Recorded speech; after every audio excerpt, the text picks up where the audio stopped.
Hi, it's Ike from Groovy Entertainment. Today we got another book on tape to play for you. Today, book is Tropical Barbie, Mystery of Mermaid Bay for 1987. So let's get started.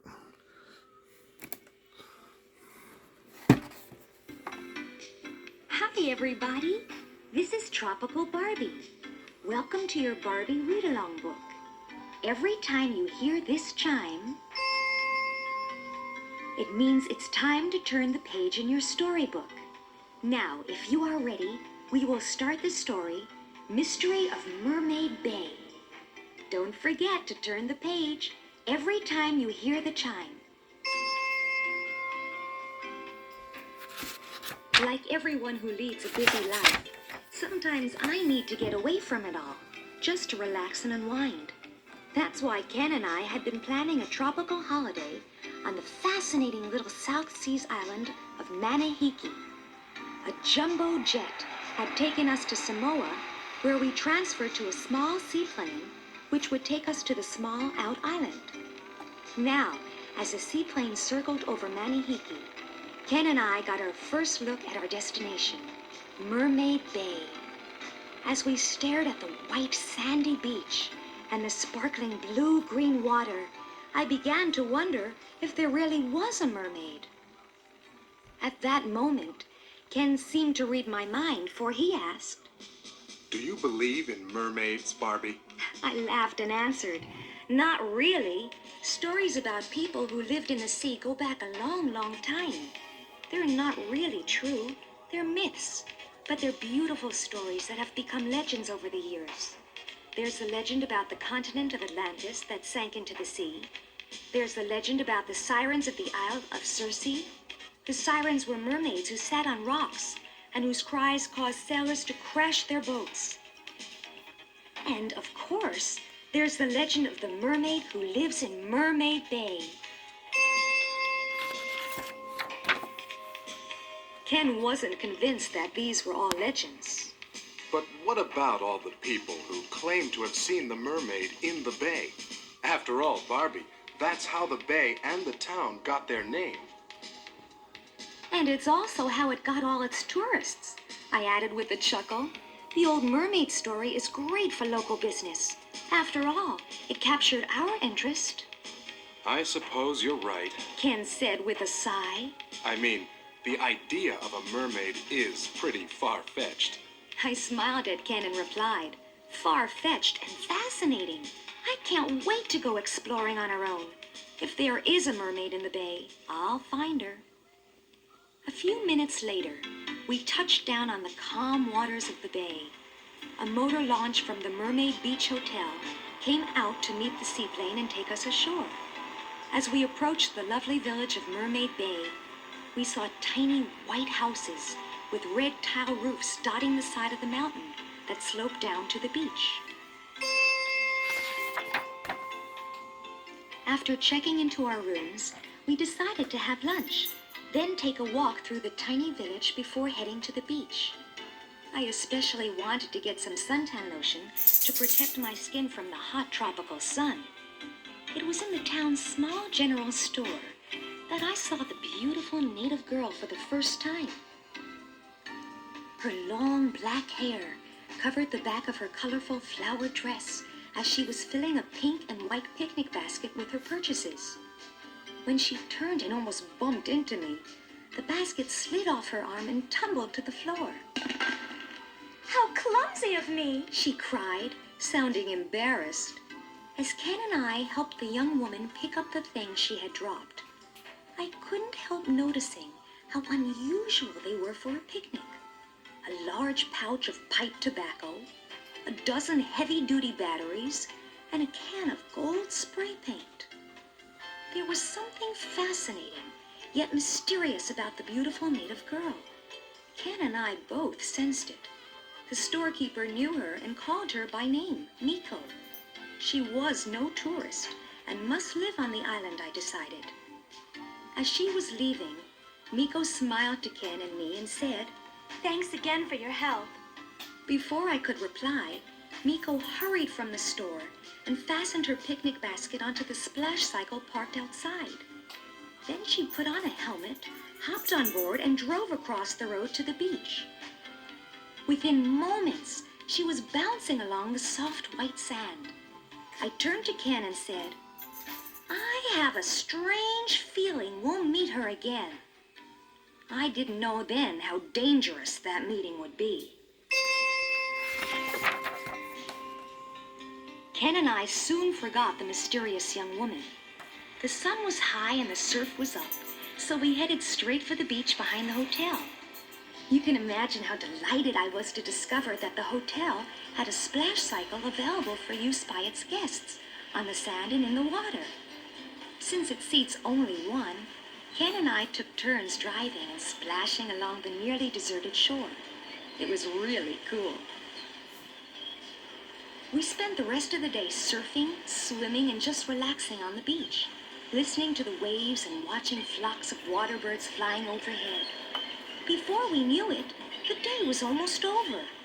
The bright golden sun was setting behind the lush green tropical mountains, and the warm breeze turned cool.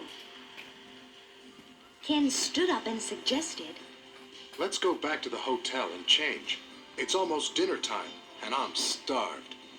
While Ken parked the splash cycle, I headed up toward the hotel and waited for him on the big white porch.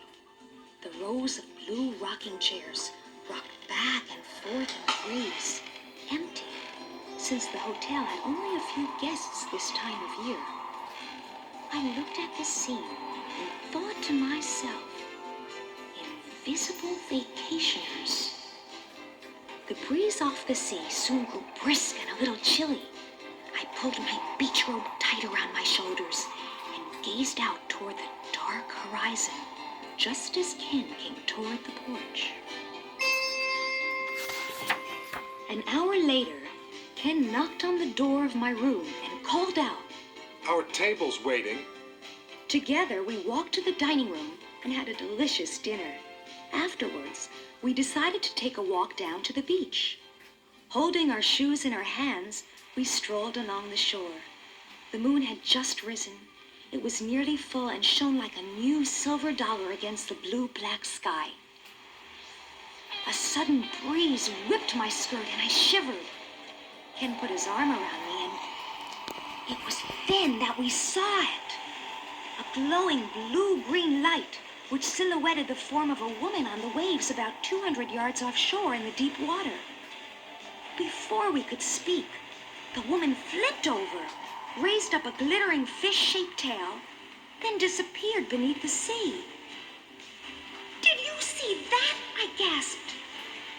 Ken didn't have to answer. I could tell by his wide-eyed expression that he had seen the mermaid too. We ran into the water up to our knees and looked out across the waves, hoping for another glimpse of her. But at that moment, a cloud slid across the face of the moon, and the night grew darker. Ken sounded concerned as he asked, What should we do, Barbie? Will anyone believe us if we tell them we saw the mermaid? I thought for a moment, then answered, "Let's keep it a secret for a while. There's something fishy about all this, and I'm going to get to the bottom of it. Tomorrow, we'll rent a boat and go looking for the mermaid, or whatever it is that's out there. Now let's get back to the hotel. It's been a long day."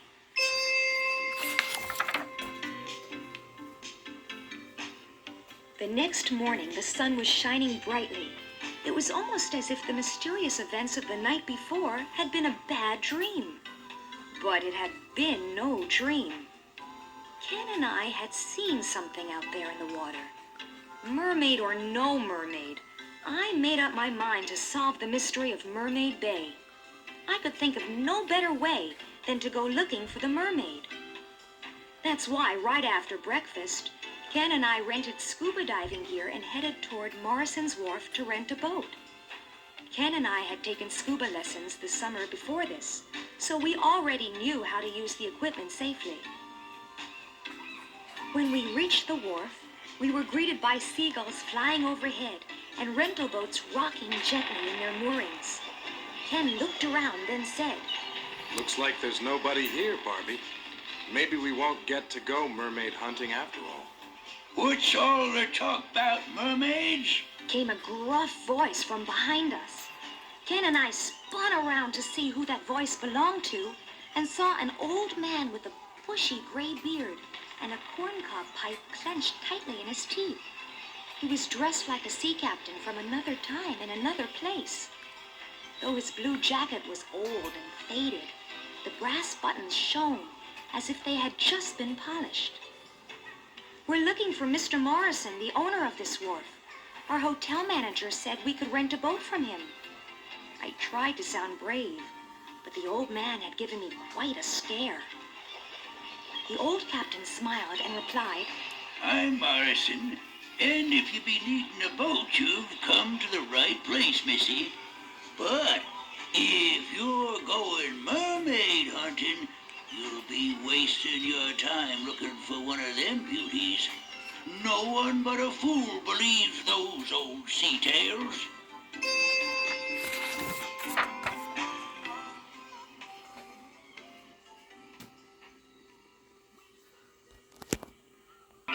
Although Captain Morrison tried to discourage us, we were determined to go diving in search of the mermaid.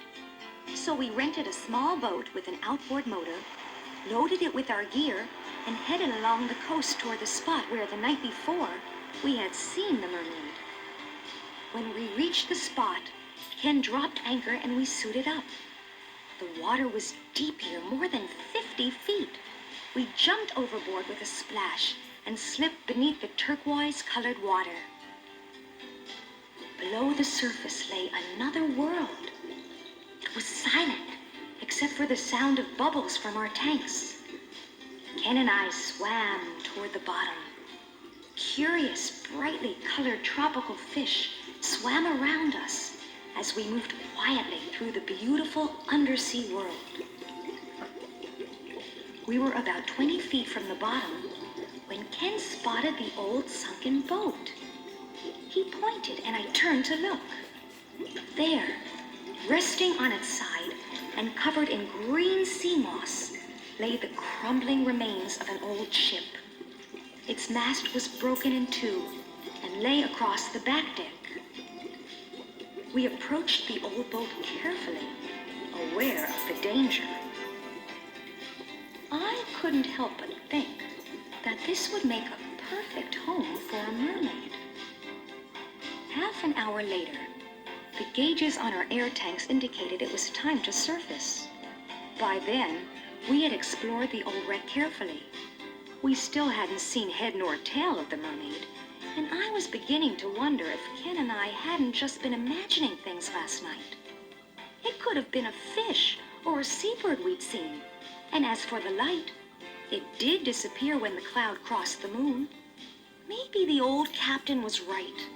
Maybe it was all a legend. Because we had rented the boat for 24 hours, we didn't have to return it to Captain Morrison until the next day. So we tied it up at the hotel's pier and returned the scuba gear. Then we spent the rest of the day on the beach. We were both pretty quiet, since we felt a little silly about our mermaid hunt. The day passed quickly, and soon it was sunset. Somehow, neither of us made a move to return to the hotel. Instead, Ken and I stayed on the beach as it grew dark. Although I didn't mention it, I was secretly hoping for another sighting of our mysterious mermaid. An hour or so later, the night had grown chilly. A cool wind whipped up whitecaps on the tops of the waves. Dark clouds blocked out the moon and stars. It looked as if a storm was blowing up. Ken suggested we return to the hotel. We won't see a mermaid tonight, Barbie. Let's go in. We gathered our things and began the walk back toward the hotel when the impossible happened. Once again, we saw the mysterious green blue light. Look! Out there! The light! I shouted to Ken. Quick! Let's get our boat! We ran to the dock, untied the boat, and started the motor. The sea was much rougher than it had been during the afternoon. The hull of our small boat smacked against the waves as we raced toward the light. A distant crash of thunder rumbled across the water. A flash of lightning cracked the night sky. The storm was moving ashore. We had to hurry, or we could be in real danger. Up ahead, we could still see the strange light bobbing near the surface of the stormy sea. I had the feeling that we were getting closer to the solution of the mystery of Mermaid Bay. Then, as if things weren't bad enough, the wind picked up and a hard rain began falling. Our little boat rocked wildly on the waves as they rose higher and higher around us. Had we made a mistake? Maybe we should have listened to Captain Morrison and not gone looking for trouble. In olden times, sightings of mermaids had lured sailors to a watery death. Where was our sighting leading us? As Ken steered our boat through the rough sea, I began to think we should turn back. The light was just a few feet ahead of us now. Then, through the howling of the wind, we heard a voice. Help! Help! Another bolt of lightning lit up the sky for a split second. The light lasted long enough for us to see a strange and frightening sight. A small, overturned boat, exactly like ours, rocking wildly on the waves. Clinging to a rope from the boat was Miko, the native girl Ken and I had seen in the village store the day before. She was wearing scuba gear, and in her hand she clutched an underwater flashlight. Thinking fast, I grabbed the rope our boat used to tie up to the dock and tossed it toward the girl. It was a lucky shot, and it landed within her grasp. She lunged for it and held on tight as Ken and I pulled her through the rough water and into our boat. Once inside, she shivered and tried to speak. I don't know what to say. I would have drowned if you hadn't. I wrapped my beach robe around her and said, "We'll talk later. Right now, we have to get back to safety." Ken agreed. There will be plenty of time for explanations later. Right now, I'm concerned about getting out of this storm. Ken gunned the motor. The small boat spun about and headed back toward the dock.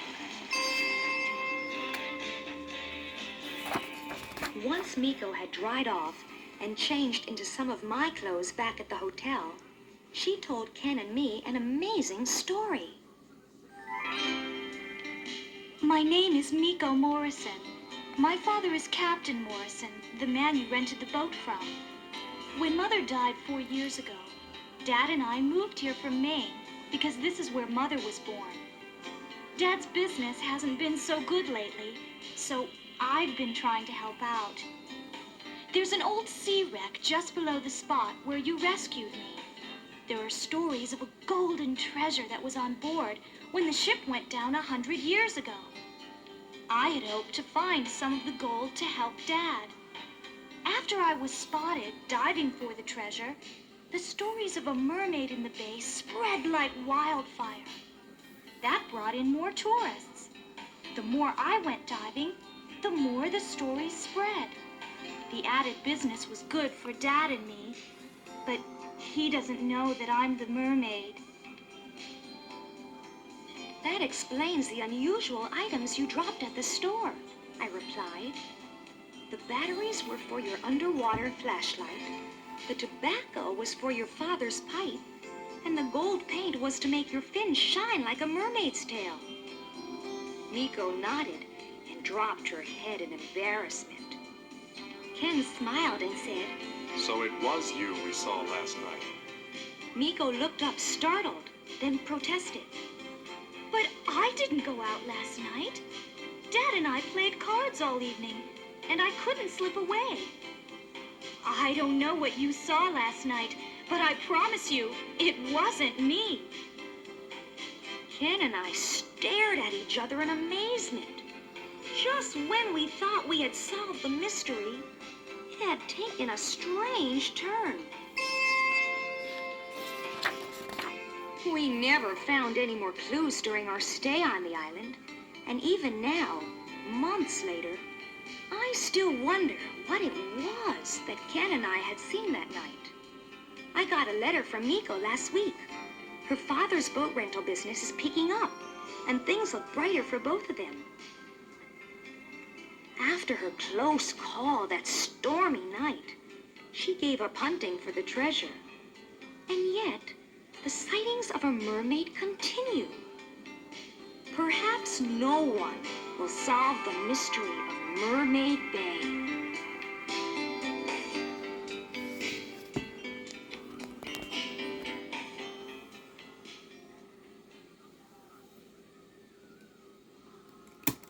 So that was Tropical Barbie, Mystery of Mermaid Bay from 1987. So if you like, subscribe, share, and comment, have a groovy day. Our next book would be DuckTales, Scrooge Treasure Hunt.